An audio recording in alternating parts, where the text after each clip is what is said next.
నిజంగానే మీరే మాటలు అంటున్నారా? నాలో ఒక చిన్న మార్పుకే ఇంట్లో ఇన్ని ప్రాబ్లమ్స్ సాల్వ్ అవుతున్నాయా? అంత అంత చెడ్డవాడినా నేను? రమేష్, నువ్వు నిజం చెప్తున్నావా లేదా తమాషా చేస్తున్నావా? అదే నేను చూస్తున్నదంతా నిజమేనా? ఎందుకమ్మా? నేను నీ కొడుకునమ్మా. రమేష్, నా కళ్ళని నేను నమ్మలేకపోతున్నాను బాబు, నమ్మలేకపోతున్నాను. నా మీద ఒట్టమ్మా. దేవా గణేష, నా కొడుక్కి మంచి బుద్ధినిచ్చావు. ఇది చాలు నాకు, ఇది చాలు గణేష.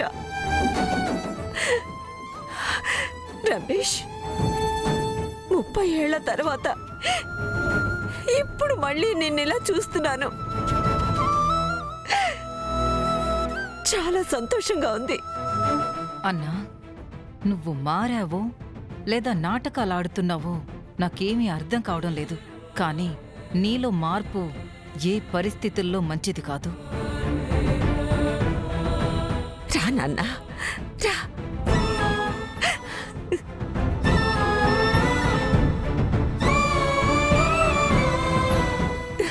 అమ్మా, నాకు తెలిసి చాలాసార్లు నిన్ను బాధ పెట్టానమ్మా. పదే పదే నీ కన్నీటికి కారణమయ్యాను. నన్ను క్షమిస్తావా అమ్మా?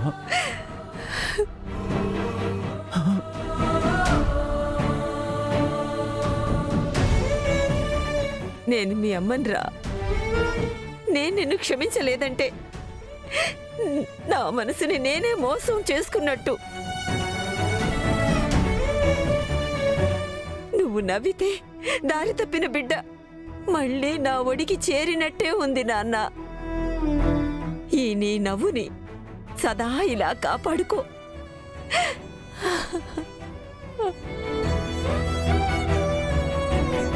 అమ్మకి క్షమాపణ చెప్పడం తేలికే, కానీ నిన్ను ఎలా క్షమించమని అడగాలి? దయచేసి మీరు అలా మాట్లాడకండి నాన్న. మారడానికి ఒక్క అవకాశం ఇస్తావా? సాధ్యమైనంత సరి చేసుకుంటాను.